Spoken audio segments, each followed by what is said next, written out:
Bismillahirrahmanirrahim. Assalamualaikum warahmatullahi ta'ala wabarakatuh. Berjumpa dengan saya Muhammad Rifki Husain Belkhair dalam podcast kita bersama, yaitu Mudzakarah Islami. Alhamdulillah, salatu wassalamu ala rasulillah Muhammad ibn Abdullah wa ala alihi wa sahbihi wa man wala wa la hawla wa la quwata illa billah, amma ba'd.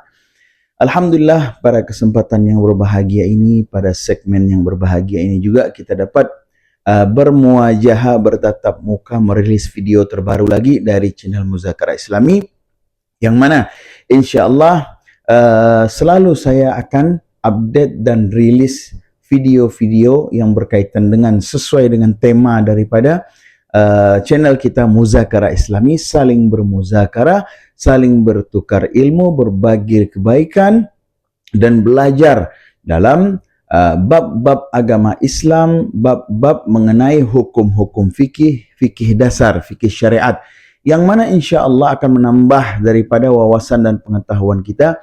Mana tahu di antara kawan-kawan yang belum pernah mendengar daripada ilmu-ilmu tersebut, maka insya Allah channel Mudzakarah Islam ini akan menjadi wadah daripada menyalurkan daripada apa-apa yang sudah pernah kami pelajari, yang sudah pernah kami bahas, yang insya Allah kami bagikan dengan niat mudah-mudahan dapat mengetahui ilmu tersebut bersama, saling bermuzakarah, mengingatkan, bermurajaah, mengulang-ulang. Mungkin yang udah pernah dengar tapi mungkin lupa, maka dengan channel ini kami kupas kembali daripada ilmu-ilmu fikih dasar. Agar apa? Setiap sesuatu yang ingin kita kejar yang sifatnya ada tingkatan ke atas, maka perlulah kita kaji dari bawah.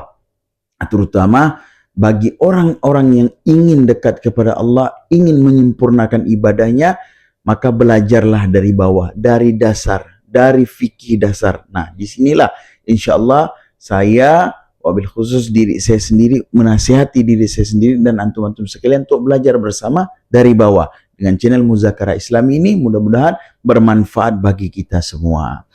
Ya, insya Allah pada segmen kali ini kita akan meneruskan pembahasan kita yang sebelum-sebelumnya sudah di-upload di channel Mudzakarah Islami. Jadi yang belum nonton, yang baru nonton video ini, silakan nonton video sebelum-sebelumnya ya, di YouTube channel Mudzakarah Islami, agar bisa mengikuti step by step dari bab asas hukum Islam, ya, artinya hukum-hukum yang dikenal dalam agama Islam. Ada haram, ada halal, ada wajib, ada mubah, ada sunnah, ada makruh, ada syubhat. Nah, di situ di bab yang pertama. Lalu kita sudah membahas tentang tahara, kita sudah membahas tentang najis, kita sudah membahas tentang pembagian air, kita sudah membahas tentang wudu, tata cara wudu, sunnah-sunnah wudu yang wajib dalam wudu. Lalu kita sudah membahas cara mandi bersih, mandi wajib, kita sudah membahas tentang tayamum. Ya.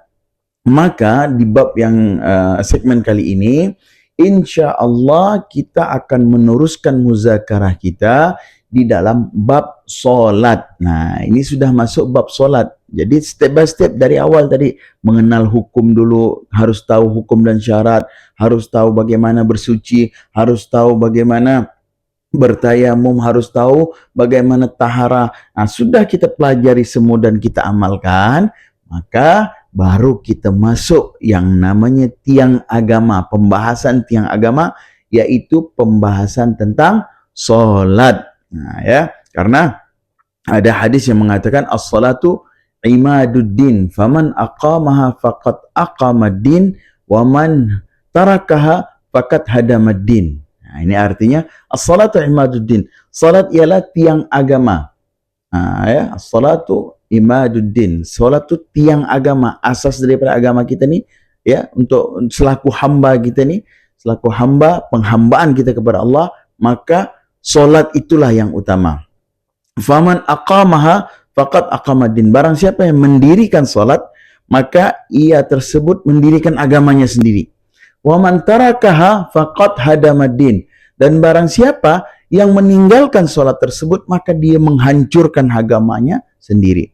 Bahkan Rasul SAW pernah bersabda, Yang membedakan kita antara kita dan orang-orang non-muslim, dalam tanda kutip orang-orang kafir, hanya sholat. Hanya di perkara sholat. Nah, ya, jadi maka dari itu marilah kita belajar bersama mengenai bab sholat tersebut. Sebelum kita masuk dari pokok perkara sholat tersebut, saya akan menyampaikan daripada sebelum sebelum kita membahas daripada rukun-rukun solat dan solat itu tersebut, kita membahas tentang sebelum menjalankan solat ini ada sunnah, ada ritual-ritual sunnahnya dulu. Jadi kita mempelajari sunnah-sunnah solat dulu, baru kita masuk ke bab solat itu tersebut. Adapun sunnah-sunnah sebelum menjalankan solat ialah yang pertama disunnahkan kita sebelum melakukan solat fardu itu ialah untuk azan terlebih dahulu. Jadi azan itu termasuk perkara sunnah sebelum menjalankan solat fardu. Nah, kita menjalankan azan dan ada yang dikenal dengan iqamah. Jadi azan dan iqamah, dua perkara ini ialah perkara yang disunnahkan sebelum kita menjalani daripada solat fardu tersebut. Ya, jadi azan dan iqamah ini hukumnya fardu kifayah, fardu ain. Hukumnya sunnah muakkad. Mohon maaf ya. Sebelum kita menjalankan solat fardu, maksudnya sebelum kita menjalankan solat 5 waktu, solat wajib, maka disunnahkan untuk azan dan iqamah. Sedangkan azan dan iqamah tersebut hukumnya sunnah muakkad, sunnah yang sangat dianjurkan. Akan tetapi berlakunya ini ketika sebelum menjalankan solat fardu.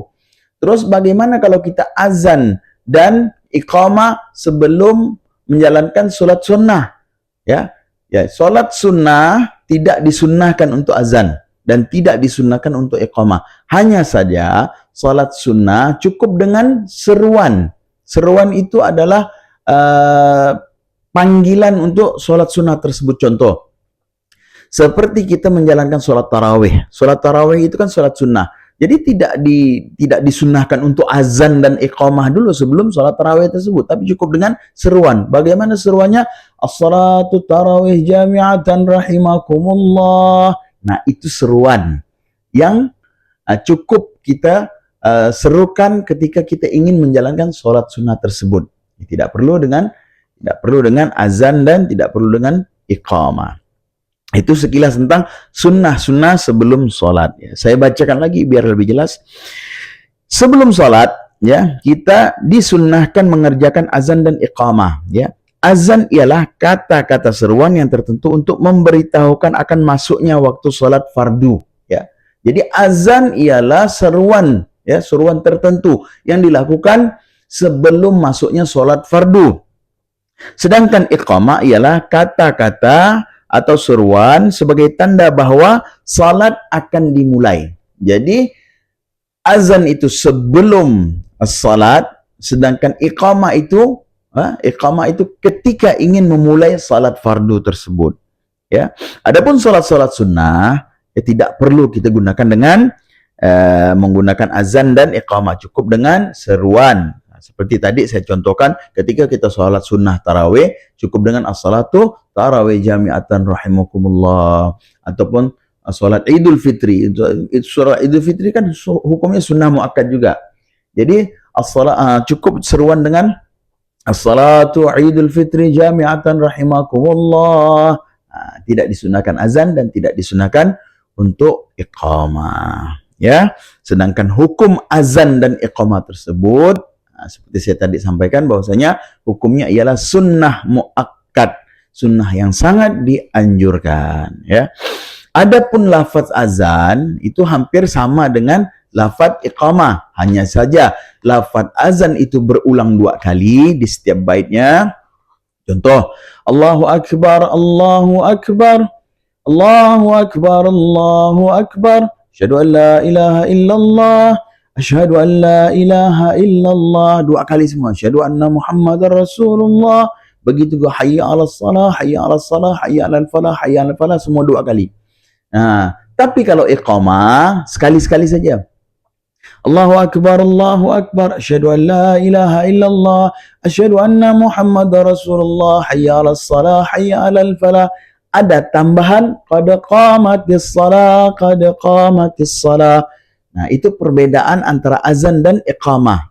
Yang mana azan diulang dua kali dari bait-baitnya, sedangkan iqamah satu kali, dan ada tambahan sebelum tutup takbir tadi di akhir, maka ditambah qad qamatis salatu, qad qamatis salah, Allahu Akbar, la ilaha illallah, itu iqamah. Lalu azan juga, di antara azan kita solatkan 5 waktu, subuh, zuhur, asar, maghrib, isya, ya. Ada khususiyah di seruan azan sebelum solat subuh. Nah, ada tambahan. Yang mana 4 solat tadi ini, zuhur, asar, maghrib, isya sama lafadznya. Tapi di solat subuh ada tambahan. Sebelum kita menutup azan tadi dengan takbir, maka akan ada tambahan as-salatu khairum minan naum. Nah, itu semuanya 2 kali. Yang artinya lebih baik solat daripada tidur. Khusus di solat subuh. Ya, itu tentang azan. Lalu adapun perkara yang disunnahkan ketika kita mendengar azan, ya, itu ada disunnahkan menjawab azan tersebut, ya. Maka di sini diterangkan bahwasanya ketika kita mendengar azan, maka disunahkan untuk menjawab azan tersebut. Ya, dia begitu ada orang azan atau kita mendengar azan Allahu Akbar, kita ikut juga Allahu Akbar. Lalu asyhadu an la ilaha illallah, kita ikut juga asyhadu an la ilaha illallah. Masuk asyhadu anna Muhammadar Rasulullah. Masuk juga kita baca juga asyhadu anna Muhammadar Rasulullah. Lalu di sini di lafaz asyhadu anna Muhammadar Rasulullah, para ulama menganjurkan untuk berdoa. Berdoa di situ waktu lafaz asyhadu anna Muhammadar Rasulullah itu kita diajarkan para ulama. Ini bukan hadis ya, diajarkan para ulama untuk berdoa.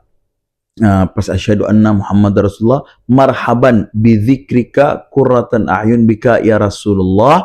Lalu kita tiup tadi ini, kita ginikan mata kita 3 kali dengan niat supaya Allah menjaga pandangan kita, dan mudah-mudahan Allah memberi anugerah kita untuk berjumpa daripada sosok baginda Muhammad sallallahu alaihi wasallam. Ingat doanya, marhaban bi dzikrika qurratan a'yun bika ya Rasulullah, ketika pas azan mendengar asyhadu anna Muhammad Rasulullah. Begini, doa dulu baru begini 3 kali. Itu anjuran daripada ulama. Nah, tadi itu anjuran daripada para ulama. Lalu juga di dalam azan subuh, kita kan tahu ada lafaz yang menyerukan bahwasanya lafaz azan subuh tuh as-salatu khairum minan naum. Nah, itu jawabannya ada juga, ya. Karena tadi disunnahkan ketika kita mendengar azan untuk menjawab daripada lafaz-lafaz azan tersebut. Khususnya di salat subuh ada lafaz setelah hayya 'alal falah, sebelum ditutup dengan takbir Allahu Akbar, la ilaha illallah. Sebelum itu ada seruan yang bunyinya as-salatu khairum minan naum. Artinya lebih baik salat daripada tidur. Maka disunnahkan kita untuk menjawab. Ini saya bacakan ya. Sadaqta wa bararta wa ana ala dzalika minasyahidin. Nah, ya. Itu khusus di salat subuh, ketika muazzin menyerukan as-salatu khairum min naum, maka jawaban kita sadaqta wa bararta wa ana ala dzalika minasyahidin, yang artinya benar dan baguslah ucapanmu itu, dan aku pun atas yang demikian itu termasuk orang-orang yang menyaksikan. Nah, ya. Tuh seruan daripada menjawab salat subuh. Lalu ada pun yang disunnahkan ketika kita mendengar iqamah. Jadi tadi azan itu 2 kali setiap baitnya, sedangkan iqamah sekali baitnya, dan iqamah ada tambahan qad qamatis salah. baru ditutup dengan Allahu Akbar, la ilaha illallah. Nah, sunnahnya ketika kita mendengar qamat itu ialah doanya aqamallahu wa adamaha wa ja'alani minas salihin. Nah, itu yang artinya semoga Allah Subhanahu wa taala mendirikan salat itu dengan sekekal-kekalnya, dan semoga Allah Subhanahu wa taala menjadikan aku ini dari golongan orang yang saleh dan yang orang-orang yang baik. Nah, itu ketika kita selesai mendengar iqamah, qamat, ya. Lalu adapun syarat-syarat muazzin tersebut ialah artinya syarat orang yang boleh mengumandangkan azan atau qamat itu diatur juga dalam agama Islam. Syarat-syarat muazzin yang pertama yang harus beragama Islam. Yang kedua, tamyiz, artinya dapat membedakan yang baik dan yang benar. Nah, lalu yang ketiga, orang muazzin itu memang harus dari golongan laki-laki. Nah, itu daripada bab-bab sunnah-sunnah sebelum solat. Jadi sudah jelas ya. Bab sunnah sebelum solat sudah saya terangkan bahwasanya disunnahkan azan dan iqamah sebelum solat fardu tersebut, sedangkan solat-solat sunnah tidak disunnahkan pakai muazzin, azan atau iqamah, cukup dengan seruan. Jadi setelah kita membahas tentang sunnah-sunnah sebelum solat, maka insyaAllah kita akan melanjutkan ke pembahasan apa itu solat. Solat itu tersebut. Nah, ya. Jadi di sini definisi daripada solat saya bacakan. Ya, arti salat ialah berhadap hati kepada Allah Subhanahu wa taala sebagaimana ibadah dengan penuh kekhusyuan dan keikhlasan di dalam beberapa perkara dan perbuatan yang dimulai dengan takbiratul ihram dan diakhiri dengan salam serta menurut syarat-syarat yang telah ditentukan syarak. Itu secara bahasa. Secara arti salat itu apa yang saya sebutkan tadi. Sedangkan di dalam kitab Imam Ghazali, dalam kitab Ihya Ulumuddin, menerangkan bahawa as-salatu mi'rajul mu'min. Salat ialah mi'rajnya seorang mukmin terhadap Rabbnya. Jadi kalau Rasulullah sallallahu alaihi wasallam itu pernah melakukan peristiwa Isra dan Mi'raj, nah, kita seorang hamba juga bisa melakukan Mi'raj. Nah, kalau Isra itu kan perjalanan vertikal, Mi'raj perjalanan horizontal. Sedangkan kita ini bisa bermi'raj kepada Allah dengan jalan salat. Itu di dalam kutipan kitab Ihya Ulumuddin karangan Imam Ghazali. Akan tetapi mi'raj kita dengan mi'rajnya baginda Rasul sallallahu alaihi wasallam jelas berbeda, ya kan? Karena Rasulullah khususiyah. Karena ma'rifatnya Rasulullah ma'rifat Rabbaniyah, sedangkan kita ma'rifat kita Muhammadiyah. Kita mengikuti baginda Rasul sallallahu alaihi wasallam untuk mencapai daripada Allah Ta'ala, sedangkan baginda Rasul sallallahu alaihi wasallam langsung mencapai Allah Ta'ala tanpa perlu perantara. Karena memang ya kekasihnya Allah ialah baginda Rasul sallallahu alaihi wasallam. Jadi apa yang mau Tuhan terhadap baginda Rasul itu haknya Allah Subhanahu wa Ta'ala. Hanya saja saya mengutip daripada kitab Imam Ghazali yang mengatakan bahwasanya salatu mi'rajul mu'min. Salatu ya mi'rajnya kita seorang mukmin kepada Tuhan kita yang paling gampang dan paling tepat dan paling nyaman itu ialah di dalam salat. Maka perbaikilah salat kita sehingga kita dapat mencapai daripada derajat mi'raj kita kepada Tuhan kita di dalam salat. Maka penting sekali, karena di dalam hadis lain Rasul sallallahu alaihi wasallam mengatakan as-salatu imaduddin, faman aqamaha faqad aqamaddin. Barang siapa yang menjalankan salat, as-salatu imaduddin, salat itu tiang agama. Faman aqamaha faqad aqamaddin. Barang siapa yang mendirikan salat, dia mendirikan agamanya sendiri. Wa man tarakaha faqad hadamaddin. Barang siapa yang meninggalkan salat, ya, dia menghancurkan agamanya sendiri. Fa na'udzubillahi min dzalik. Maka dari itu kita pelajari salat ini selengkap-lengkapnya, sedetail-detailnya sehingga kita memahami salat itu tersendiri, ya. Jadi di dalam firman-firman Allah Ta'ala banyak sekali yang menyerukan atau yang dalilnya berkaitan dengan salat. Wa aqimus salata lidzikri wa aqimus salata wa atuz zakata. Terus banyak warka'u ma'arraqin, aqimus salat, inna salata tanha anil fahsya'i wal munkar, ya. Lalu hadis baginda Rasul sallallahu alaihi wasallam mengatakan murru auladakum bis shalah wa hum abna'u sab'i sinin wadribuhum 'alaiha wa hum abna'u 10 sinin. Nah, itu hadis yang artinya Rasul sallallahu alaihi wasallam bersabda, perintahkanlah anak-anakmu mengerjakan salat di waktu usia mereka meningkat 7 tahun. Ya, artinya kalau udah masuk anak-anak kita di 7 tahun, perintahkan wajib untuk salat. Diajarkan sejak dini dan pukullah. Bayangkan Rasul sallallahu alaihi wasallam kalau bab salat ini memang sedikit agak keras, ya. Pukullah, ya, mereka kalau mereka enggan untuk melakukan salat di waktu mereka meningkat usia di 10 tahun. Jadi dari 7 tahun kita ajarkan anak kita, ya. Kita ajarkan dan kita kenalkan salat. Biar dia tidak faham bacaan, ayo ikut gerakan. Sampailah kalau seandainya sampai ke 10 tahun dia masih enggan untuk sholat, maka Rasul sallallahu alaihi wasallam menganjurkan untuk pukul anak itu. Ya, maksudnya pukul mendidik, ya. Pukul anak itu supaya menjalankan salat. Terus tadi dalilnya wa aqimis shalah wa atuz zakah warka'u ma'ar rakiin, ya. Dirikan salat, kerjakan salat, warka'u wa atuz zakah, berikan zakat, warka'u ma'ar rakiin, rukuklah bersama orang-orang yang ruku.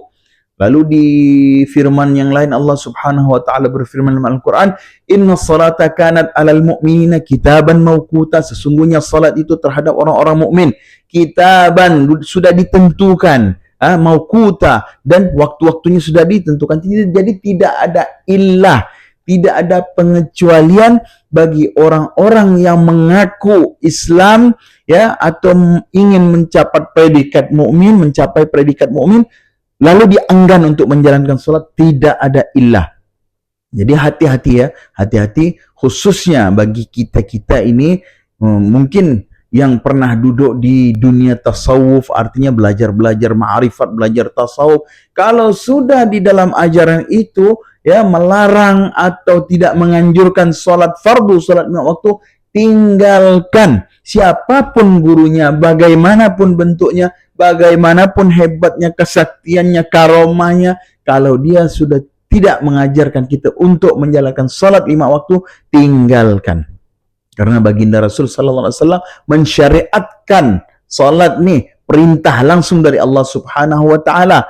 Lalu kita remehkan, lalu kita tidak kerjakan. Dari mana asal ilmu ini? Wallahu alam bisawab, tidak ada illah, bagi saya tidak ada pengecualian, ya. Sehebat apapun makrifat seseorang, bahkan seharusnya ketika makrifat seseorang itu semakin kuat, maka semakin hebat juga, semakin dahsyat juga ibadahnya, wabil khusus salatnya kepada Allah Subhanahu wa taala. Jangan salah tangkap, jangan salah kaprah. Melihat karomah sedikit seorang guru dapat menjadikan emas dari kunyit, atau dapat menghidupkan ikan yang sudah mati, lalu kita ikuti karena terfana dengan halal ini, lalu mengikuti ajarannya, lalu tidak sholat juga, kita tidak sholat. Na'udzubillahi min dzalik, jangan sampai. Tidak ada alasan kecuali kita sudah mati, baru ada alasan untuk tidak sholat. Bahkan yang mati pun disolatkan, ya. Jadi itu bab salat nih sangat riskan, karena tadi hadis Rasul mengatakan imaduddin, bukan imaduddin yang itu, ya. Imaduddin itu artinya tiang agama. As-salatu imaduddin. Salat itu tiang agama, dan perkara yang pertama ditanyakan ketika kita di alam barzakh, di alam kubur, ialah bab salat.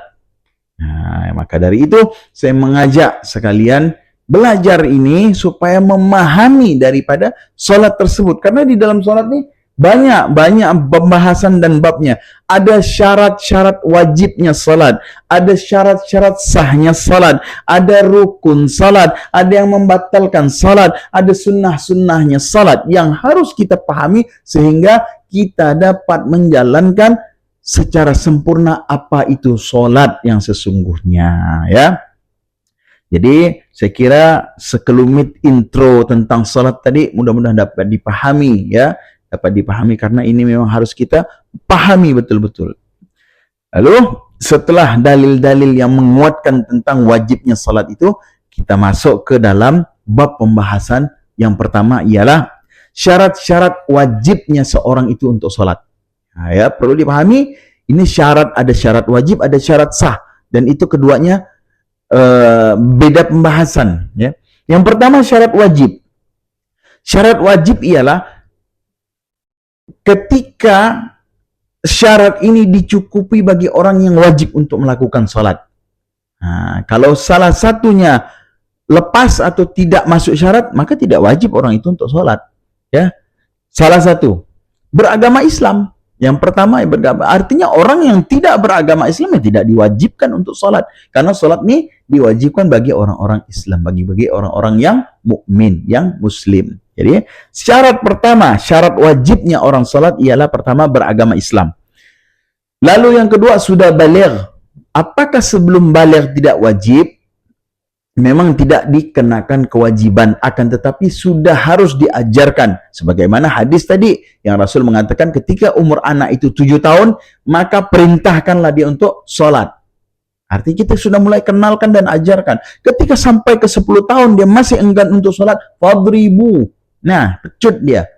Ya, pukul dia, pukul mendidik supaya dia jalankan sholat. Saking apa? Saking wajibnya perkara sholat itu tersebut. Jadi kalau sudah baligh, maka baligh itu dalam artian ya kalau bagi laki-laki sudah baligh, kalau perempuan sudah mulainya haid, nah itu sudah dewasa, artinya sudah menanggung atas sholatnya dia sendiri dan dosanya dia sendiri.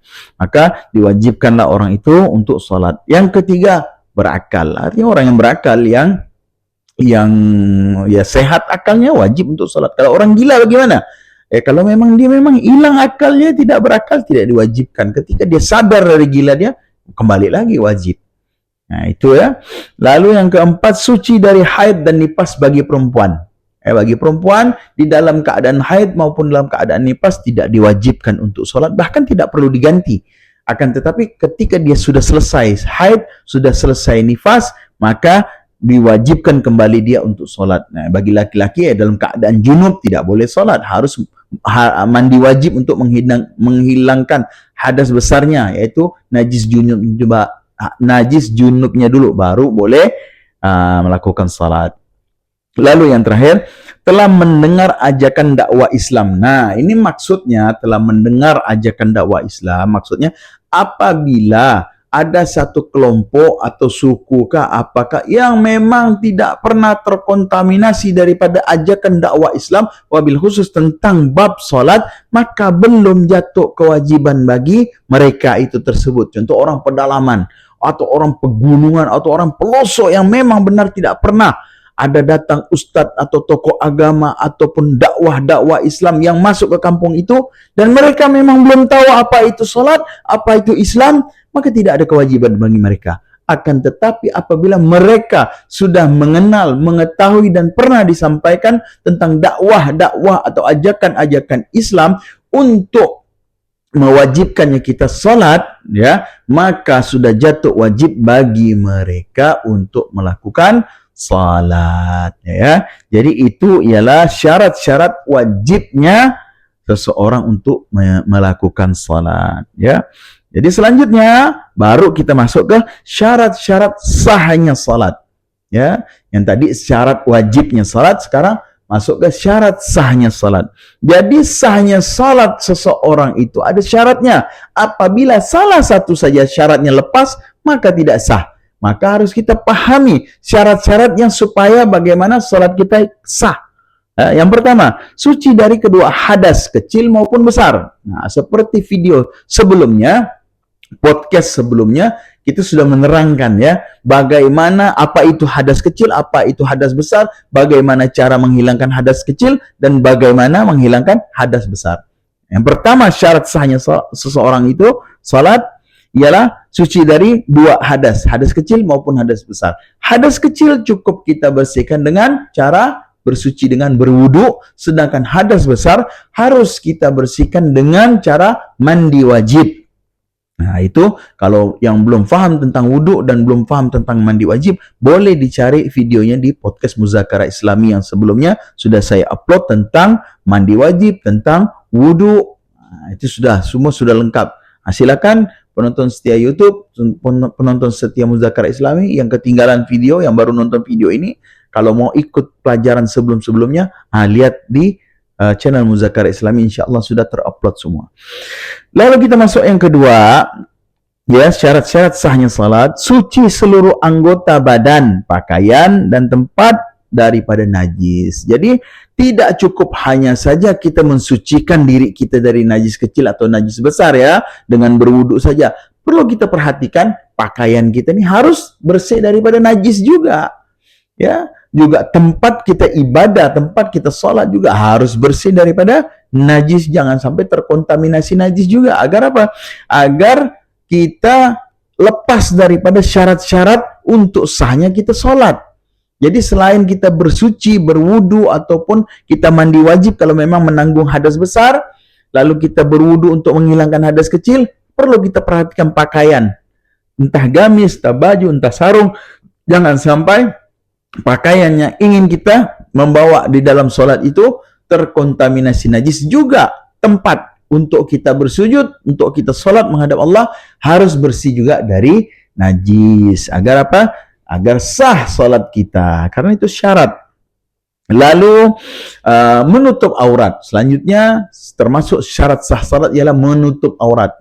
Jadi menutup aurat ini termasuk daripada syarat sahnya seseorang untuk beribadah, untuk sholat. Jadi kalau kita sholat terbuka aurat kita tidak sah. Tidak sah salat kita ya. Bagi laki-laki, auratnya mabaina surah wa rukbah, antara pusat dan lutut. Bagi perempuan, seluruh anggota badannya ialah aurat kecuali telapak tangan dan wajah. Jadi yang boleh nampak ketika seseorang itu solat bagi wanita, wajah dan wajah ini, permukaan wajah sama telapak tangan saja. Selebihnya wajib ditutup karena itu aurat perempuan. Ya, terus ada pertanyaan, bagaimana Ustaz kalau kita sholat hanya menutup aurat saja bagi laki-laki antara pusat dan lutut? Hukum sholatnya sah, akan tetapi adabnya tidak ada. Kecuali kita dalam keadaan darurat. Umpama kata kita dalam keadaan di dalam hutan atau memang tidak ada menemukan pakaian kecuali yang dapat menutup aurat saja, ya tidak jadi masalah sholat. Telanjang dadah lah bahasanya, perut sampai lutut itu ditutup bagi laki-laki, tak jadi masalah. Akan tetapi dalam keadaan darurat. Tapi kalau tidak dalam keadaan darurat, ada baju, ada ini harus pakaian yang sopan karena yang kita hadap ini Allah. Sang pencipta yang menciptakan kita, menghadap pejabatnya kita dengan wangi, dengan rapi. Masuk istana aja harus pakai pakaian yang rapi, pakai batik. Kalau enggak ya diusir, biar siapa Anda? Apalagi Allah. Ya, jadi harus kita perhatikan masalah adab. Ya. Lalu selanjutnya masuk waktu yang telah ditentukan untuk masing-masing salat. Maksudnya artinya syarat sah daripada salat tersebut, ketika kita ingin salat di waktu zuhur ya harus masuk waktu zuhur dulu, baru boleh kita salat zuhur. Kalau kita mau salat asar ya harus di waktu asar, baru boleh salat asar. Tidak boleh kita mau sholat asar di waktu zuhur, belum masuk waktu zuhur, umpama kata 2:30. Zuhur itu asar itu jam 3. Sedangkan sekarang masih 2:30. Kita mau melakukan sholat asar karena kepengen duluan, enggak bisa, tetap tidak bisa karena tidak sah sholat kita. Karena termasuk syarat sah daripada sholat ketika ingin mengerjakan sholat tersebut harus di waktu tersebut. Artinya kalau zuhur ya di waktu zuhur, asar di waktu asar, maghrib waktu maghrib, isya di waktu isya. Tidak boleh kita mengerjakan zuhur di waktu asar ataupun mengerjakan asar di waktu zuhur, tidak boleh, kecuali nanti akan ada masuk babnya bab musafir ya, karena ada rukhsah dari Allah Subhanahu wa taala bagi orang-orang yang dalam perjalanan musafir, diberi rukhsah, keringanan, boleh menjamak salat. Nah, itu baru boleh mengerjakan zuhur di waktu asar atau mengerjakan asar di waktu zuhur, menjamak namanya. Tapi itu kita akan kita bahas setelah bab ini. Kita fokus ke syarat dulu, syarat sahnya salat. Jadi itu ya. Lalu menghadap kiblat. Nah, ini jelas. Jadi sebelum kita sholat, kita harus cari dulu kiblat kemana. Menghadap ke barat tadi ini kan. Nanti lihat, sekarang zaman sudah canggih. Buka handphone, tinggal cari kiblat. Akan diarahkan tadi. Itu syarat saya sholat. Lalu mengetahui mana yang fardu dan mana yang sunnah. Nah, ini banyak studi lapangan yang saya lakukan.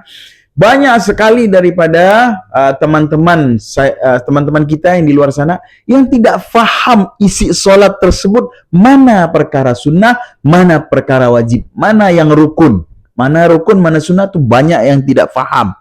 Sedangkan bab ini salah satu daripada menentukan daripada sahnya solat seseorang atau tidaknya. Karena ini memang termasuk nih di dalam buku ini, dalam kitab ini mengatakan salah satu daripada syarat sahnya salat mengetahui mana yang fardu dan mana yang sunnah di dalam salat. Nah, kita harus tahu ada rukun salat yang dikenal dengan rukun 13. Artinya itu rukun. Wajib, tidak bisa tidak. Lepas satu batal salatnya. Lalu ada juga sunnah dalam salat. Umpama lepas perkara sunnah tidak membatalkan salat. Yang itu harus kita ketahui. Ketika kita tidak ketahui, kita tidak termasuk daripada tergolongnya sahnya, syarat daripada sahnya salat kita itu. Karena pembagian syarat daripada sahnya salat kita salah satunya harus memahami hal itu. Maka dari itu podcast ini saya ingin menyampaikan, ingin bermuzakarah, mengajak, ayo kita fahami bagian-bagian daripada salat supaya apa? Sempurna salat kita. Sayang kalau seandainya kita salat, tapi kita tidak tahu makna, tidak tahu arti, tidak tahu rukun, tidak tahu syarat, tidak tahu sunnah. Akhirnya, nah baru kita fahami. Ternyata mengetahui mana yang fardu dan mana yang sunnah itu adalah salah satu syarat sahnya salat seseorang. Karena studi lapangan yang saya lakukan, saya bertanya, Fulan, takbiratul ihram itu hukumnya apa dalam salat? Membaca Al-Fatihah apa hukum dalam salat? Duduk di antara dua sujud apa hukum dalam salat? Ruku perbuatannya apa? Sedangkan bacaan ruku kan ada perbuatannya begini ruku tuh. Sedangkan bacaan subhana rabbil azim wa bihamdi. Mana yang fardu, mana yang sunnah? Banyak yang tidak paham. Lalu duduk tahiyat awal itu sunnah atau wajib atau fardu atau rukun? Banyak yang tidak paham. Nah, ini harus kita pahami.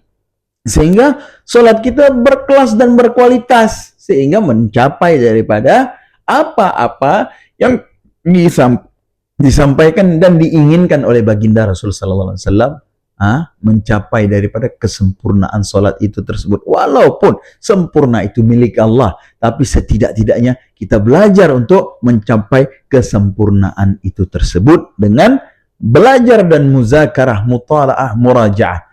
Disinilah insyaAllah di channel Muzakarah Islami insyaAllah tetap istiqamah kita menyampaikan hal-hal yang baik, pelajaran-pelajaran yang baik, wabil khusus pelajaran salat ini, sehingga kita dapat memahami secara sempurna. Ya, saya ulangi, syarat-syarat daripada sahnya salat seseorang harus mengetahui mana yang fardu dan mana yang sunnah di dalam perkara salat tersebut.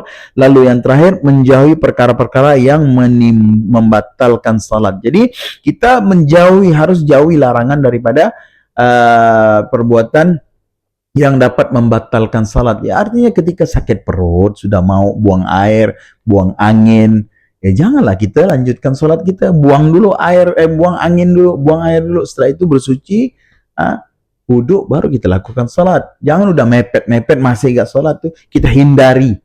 Takutnya nanti tengah-tengah salat keluarlah sesuatu dari dua unsur lubang tadi, sebagaimana kita sudah bahas di bab selanjutnya. Kalau keluar angin atau apa sesuatu pun itu, maka tidak sah, maka batal salat kita. Maka hindari perkara-perkara itu agar mendapatkan kesempurnaan dalam salat, ya. Jadi tadi kita sudah bahas syarat wajib, sudah bahas syarat sah. Nah, di sini insyaAllah kita akan melanjutkan ke rukun-rukun salat. Ini yang wajib di dalam salat, ya. Jadi saya rasa bab salat ini kita bagi dua sesi karena panjang nih. Kita bagi dua sesi. Ya, biasanya saya upload satu video, satu pembahasan. Tapi kali ini salat, insya Allah kita akan membagikan dua video. Yang video pertama ini, kita cukup sampai ke bab syarat-syarat wajib dan syarat-syarat sah. Selanjutnya, video selanjutnya, insya Allah kita akan masuk ke bab rukun salat. Karena pembahasan salat ini lumayan panjang. Takutnya kalau kita sampaikan semua, akhirnya nanti hilang, lupa, susah untuk mengingatnya. Karena pelajaran ini biar dikit-dikit, insya Allah jadi bukit, ya. Jadi saya rasa untuk pembahasan salat di sesi pertama ini cukup sampai di sini. InsyaAllah video selanjutnya kita tetap membahas tentang bab salat sesi kedua, yaitu masuk ke bab rukun dan selanjutnya. Ya, mudah-mudahan yang sedikit ini dapat dipahami, ya, dapat dimengerti. Kalaupun ada pertanyaan, silakan pertanyaan di komen nanti ya. Nanti InsyaAllah di sesi selanjutnya kita sampaikan di video selanjutnya apa yang ditanyakan, InsyaAllah kita jawab ya semampu dan sebisa yang saya telah pelajari. Mudah-mudahan yang sedikit ini dapat berkah ya, keberkahan dari Allah Subhanahu wa taala ya. Dari pelajaran ini kita mendapat faedah, mendapat keberkahan, mendapat ilmu. Mudah-mudahan selalu istiqamah. Makanya mohon dukungannya kepada teman-teman YouTube ya untuk selalu subscribe, like, lalu komen, share sebanyak-banyaknya channel Muzakarah Islam ini untuk mendukung daripada channel ini selalu berkembang dan istiqamah dalam menyampaikan dakwah Islami, dalam menyampaikan ajaran-ajaran Allah Ta'ala, ajaran-ajaran syariat, fikih-fikih dasar yang mana banyak terlupakan ya. Bab-bab dasar ini orang banyak belajar tinggi-tinggi, tapi yang rendah-rendah ini terlupakan. Karena untuk mencapai daripada tinggi ini perlulah tangga yang rendah ini. InsyaAllah mudah-mudahan menjadi keberkahan bagi kita semua. Saya Muhammad Rifki Husain Balkhair mengucapkan banyak terima kasih. Billahi taufik wal hidayah. Assalamualaikum warahmatullahi taala wabarakatuh.